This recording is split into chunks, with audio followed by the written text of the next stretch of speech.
OSPI-Limerick was launched this week with the aim of reducing suicide and self-harm in Limerick over the next 3 years. The initiative will work on 5 different levels and provide training and awareness on depression and suicide for GPs, community facilitators such as the Gardaí, social workers and teachers.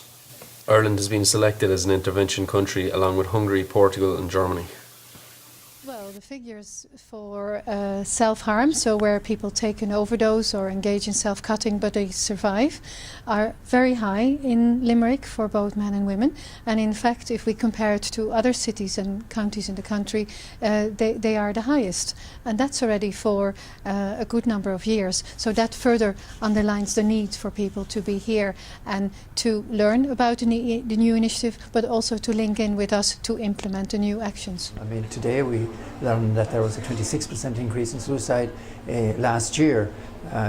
While that is a shocking figure, more than a quarter of an increase in suicide, it's not surprising because we know that during times of depression that there is an increase in suicide because of the difficulties and pressures on people, from pressures from unemployment, pressures from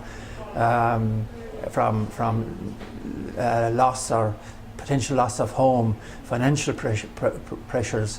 We also know that in those circumstances there's a lot of pressure on families. These issues create pressures between relationships in families, and there can be a relationship breakdown as a result of the changed circumstances. So it's not surprising that there's an increase in suicide. First to say that we need the media to promote our work, to promote the awareness of depression and suicidal behaviour, but what definitely could be harmful if there are reports in the media that highlight an extensive range of details as to how somebody took his or her life, how many deaths have already occurred by suicide in a certain area, so only to present the very negative elements around suicide and to forget about what can we do to prevent this. So I would be the first one to support media articles where there's a balance between showing people the risk factors, but also to balancing it out with what can we do to help people who are depressed or suicidal.